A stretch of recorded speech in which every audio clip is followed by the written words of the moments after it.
Thanks for doing this interview. Let's just start with Colt. Tell us about your partnership with Colt.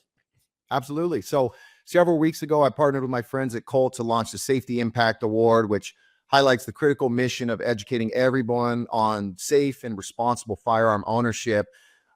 Together, we've been honoring nonprofit organizations who have shown an exceptional commitment to safety in the firearm industry. And it's not just me supporting this cause. It's Pro Football Hall of Famer Joe Thomas and Super Bowl champions Adam Vinatieri and Fletcher Cox. We have been asking everyone to go to safetyimpactaward.com to vote for our respective charities. Mine is Project Child Safe. Fortunately, I won the fan vote. So Colt is donating $10,000 to Project Child Safe, which we are both fired up about. And now that the vote is over, you can still benefit from Colt's educational campaign by going to safetyimpactaward.com and entering their big game safety sweepstakes, where if there is a safety during the Super Bowl, you have a chance to win a portion of their $100,000 prize. So this means a great deal to me, having a young family, being a firearm enthusiast and an avid outdoorsman, that it was a perfect fit. And no matter how you feel about firearms, I think it's smart and wise to be educated. That's quite an all-star lineup you got on your team there. Yeah, well, I'm glad I somehow came out on top with Hall of Famers and other Super Bowl champions. But like I said, myself and Project Child Safe, we're fired up. And eventually you'll be in the Hall of Fame as well, I'm sure. Let's start with, we're based here in New York. The big story is Aaron Rodgers. What is the most important thing for him when he's making a decision like this? Is it to have skilled teammates, especially a good offensive line and good skill players? Is it a coaching staff that he sees eye to eye with? I know it's hard to get inside his head, but you were his teammate for so many years. What do you think what do you think is the biggest deciding factor when it comes to him deciding whether or not to return? Sure. I think for me, when I was released by the Rams after year 11, I was dealing with different options. I had 3 children.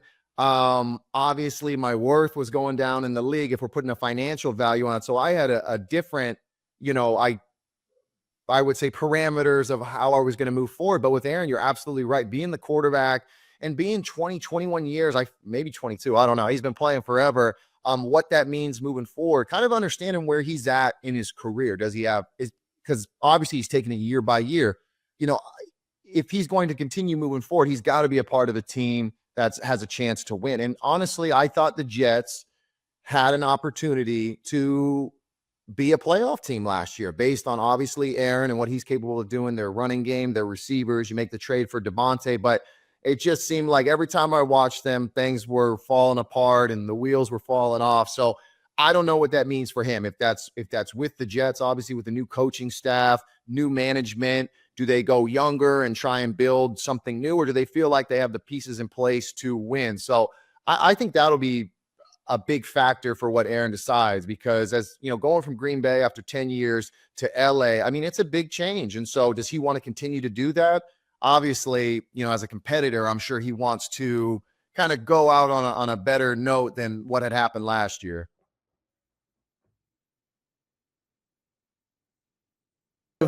Bad notes, as you alluded to in that statement. What do you think? At the end of the day, you think he's going to be back as the quarterback? I honestly don't know.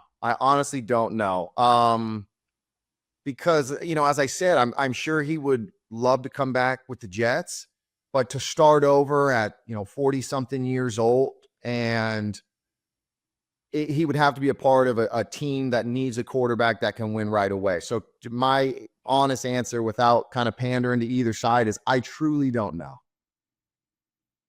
You were, of course, a great sacker of the quarterback. You loved, to hit the quarterback. Myles Garrett is also a great, rusher of the passer, so to speak. Where do you think he's going to end up? Well, it's funny because I had my wife listen to me for about a 10 or 15 minute lecture last night, because I said it was so interesting. I don't think we've ever seen an athlete, a football player really, I shouldn't say athlete, come out and put out, I want to be traded. Most of the time it's you do it quietly, but for him, he's been a consummate professional. He has been a stud throughout his career.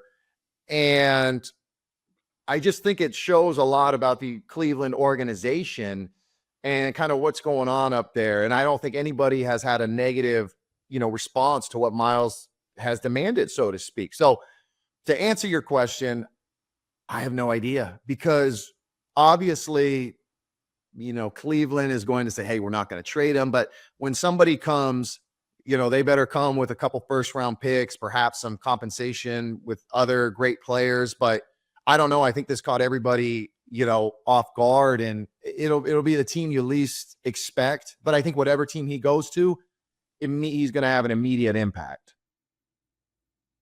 No doubt about that. You, of course, won Super Bowl 45. Tell me about the week leading up to Super Bowl, right up to kickoff. I mean, there's so many distractions, so many things going on. It's the most exciting time of your lives. Could you take me through that? I hate to say emotional roller coaster, but could you take me through the week, and when does it start? Sure. Well, I can't speak on behalf of these teams, Philly and Kansas City, but for us, with 2 weeks until the Super Bowl after the NFC Championship game for us, that first week we treated it like we were going to have a game that Sunday. So complete install, everything we needed to do, film study. So that way, when we got down to Dallas, in this case, where we were playing, the distractions, the media responsibilities, they wouldn't take away from the preparation we had for the game. So when we got on that plane, we felt locked in. We knew exactly what to do. And then we used that extra week to just tighten up even more so. And I was fortunate that we made it in my second year. So I was kind of naive to kind of how big the magnitude of this game. So to me, it was just business as usual, which I think allowed me to play free and not feel like there was this giant monkey on my back or weight on my shoulders. And it was only until afterwards that I realized how difficult it is to get back to the Super Bowl. But ultimately, that week leading up, as you've seen, I saw, pictures of Mahomes and Hurts up on a stage, and I've seen the media. And then you have, the funny questions and the serious questions and the tug on the heartstrings and everything. So there's a lot that goes into it. But I feel like both teams, with obviously Kansas City having so much success and being in the past 2 Super Bowls, Philadelphia being here in the Super Bowl not too long ago, I think it should be business as usual for coaching staff, players, and hopefully, we get an outstanding game this upcoming Sunday.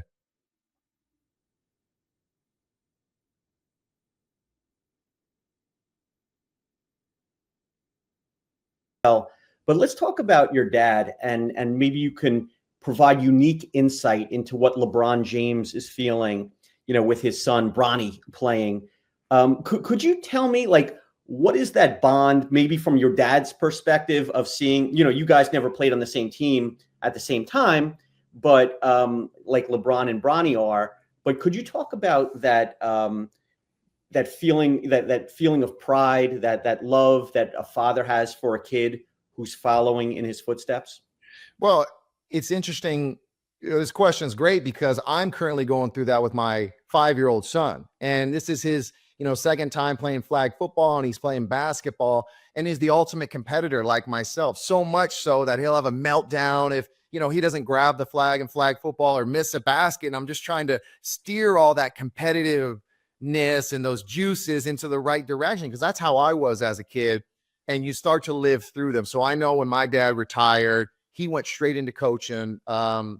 He had 4 boys, obviously me included. And so he went straight into coaching. So obviously, as we grew up, he had oversight, shall I say, on our development. I think that's what allowed us to have so much success. But ultimately, regarding LeBron and Bronny, he's grown up in an environment. He understands the pitfalls and what's to be expected of him. And I think it's unfair for us to expect anyone to live up to LeBron's legacy, especially his son, having gone through that myself, playing in the shadow of your father. But nevertheless, it's unique. It's fun to watch. I know when he first got in earlier this season, I tuned in to watch it. He made a basket. But I think more than anything, we should appreciate it, just kind of how difficult it is, the odds, and, how far that family has come. All these families really where you see, father, son, or whatever it may be, to where they're able to perform and achieve greatness at the highest level. A few quick hitters here, rapid fire. Where are they going? Sam Darnold. I think he stays in Minnesota. I do. Oh, I think I'm blanking. Who's the other one from Chicago? The other quarterback. I think they're going to stick with him, and Russell's going to be out. I don't know where.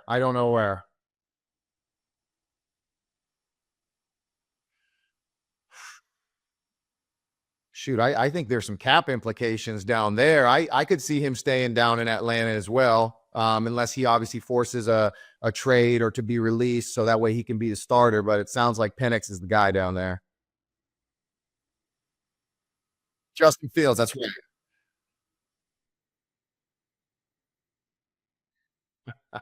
Well, are there betting odds right now? Can we go to one of these sports books? I would say, obviously, if the Chiefs are rolling, let's say they score over 30 points, I think you're going to get I would put the over under at 4.5. So I'm going to give the over at 5. Yeah, I'm going to go way over on that. Do you think the league and the refs give preferential treatment to the Chiefs? Oh, I got to be careful with what I say here. I'm going to say no, but I think sometimes there are players who get the benefit of the doubt. Whether you want to call that preferential, I think that opens up a can of worms. But when you have a great quarterback, I think they will get the calls more often than not. It's human bias.